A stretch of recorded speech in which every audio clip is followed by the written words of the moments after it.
Well, it was really something. I got to see all the pictures, and there were people of all sizes and walking across those eggs. It was interesting.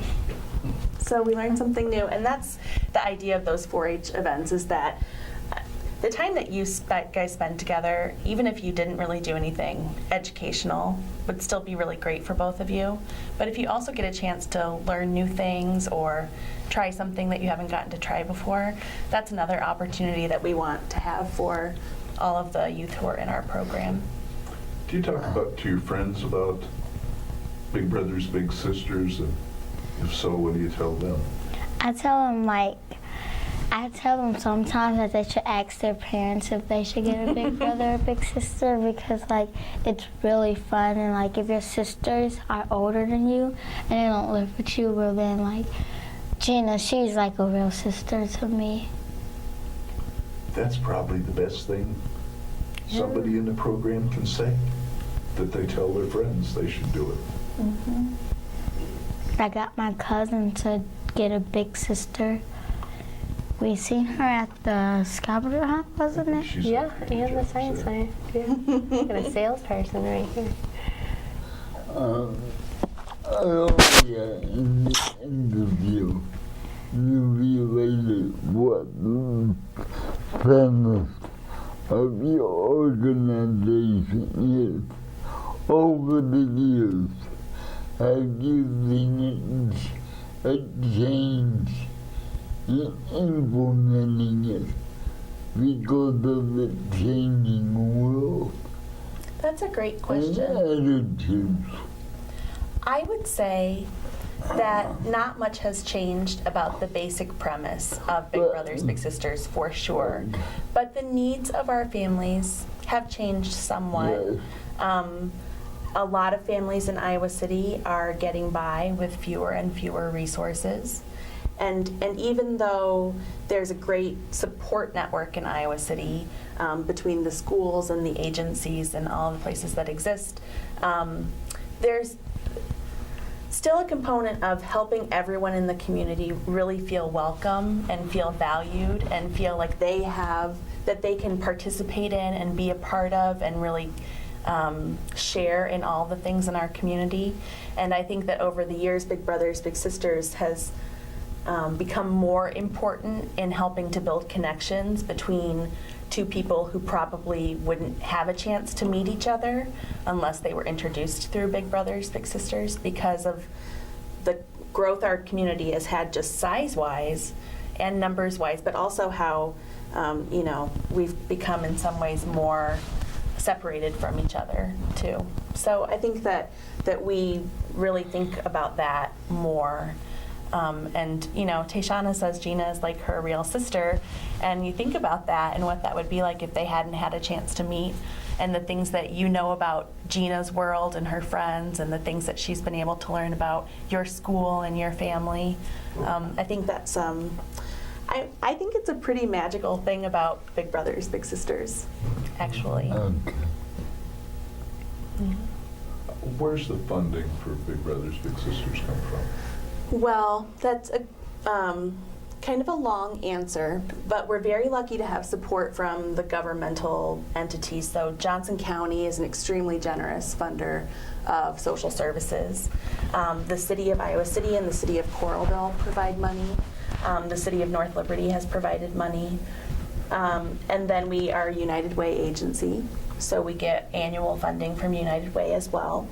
And that kind of support is really important because it provides kind of a stable base of funding. We can go out and apply for grants like the 4-H grant, but we need money just to kind of, do the day-to-day stuff. And that, in order to grow, we need to make sure that that is really secure. We have a really big fundraiser that some people might be aware of that's called Bowl for Kids' Sake. And we've been doing that. Next year will be our 30th anniversary of Bowl for Kids' Sake. Is that right? I should know because I'm the person who's in charge of planning it. Yeah, the 30th anniversary. So that's a really big fundraiser for us. We raise about $150,000 for that fundraiser every year.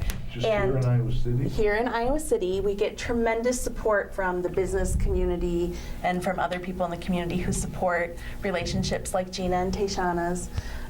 Every team that participates raises pledges from friends and family, and then when they reach their goal, their team goal, they kind of are directly responsible for providing the funding for one of our mentoring relationships. So it's a really fun event, and that's a huge part of our budget. We also are always looking for opportunities to work with businesses or work with other funders to create new opportunities for the kids we work with, and our partnership with the 4-H Council has been a great way to do that. It's a great example of that.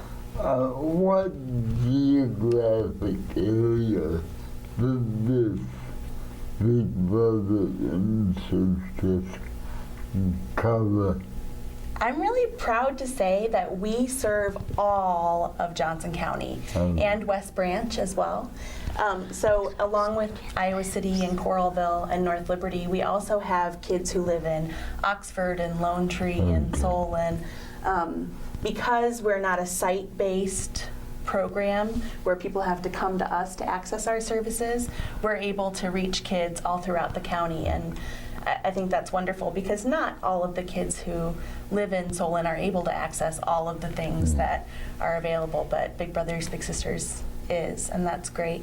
We also have a school-based mentoring program that's at 11 elementary schools in the area. 9 of those are in the Iowa City Community School District, and then we also have mentoring in the Clear Creek Amana School District. So we really do reach people all throughout the county. So you said you have about 500 kids involved now, and talk about growing the program a little and what it's going to take to do that. What is there any way to identify what the potential number of kids in the program could be?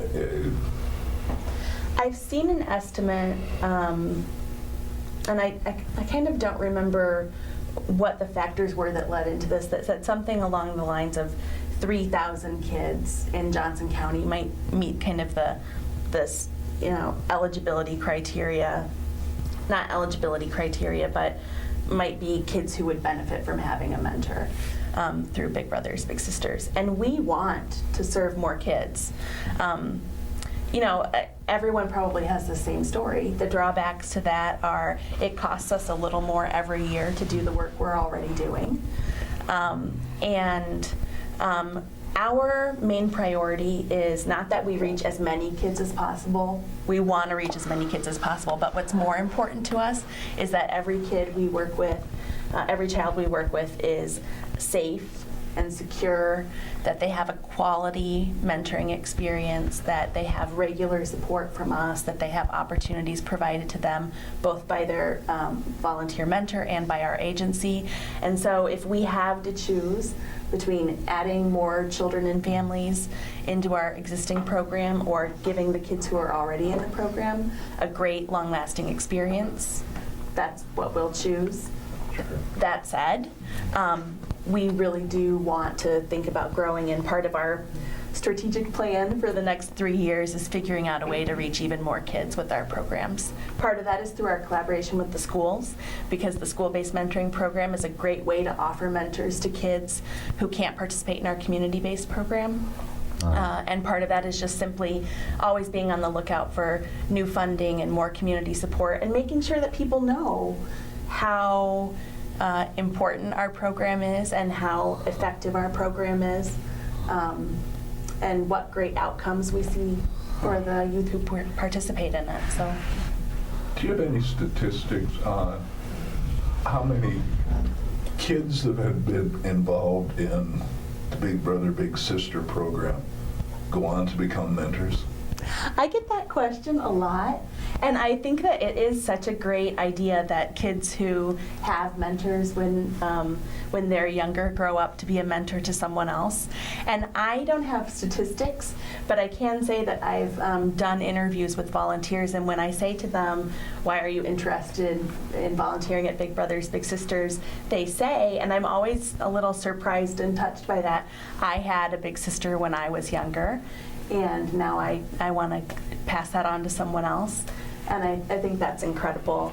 And I'm really proud to say that even if they don't go on to volunteer with Big Brothers Big Sisters, which I know some of them do, the kids who are part of our program have so many talents and gifts to share with people, and with the extra support that they get from their family and from their mentors, so many of them do go on to really give back to their community in incredible ways, and it's a really a treat for me personally to get to work with and see kids do that as they move on up and out of our program and on to bigger and better things.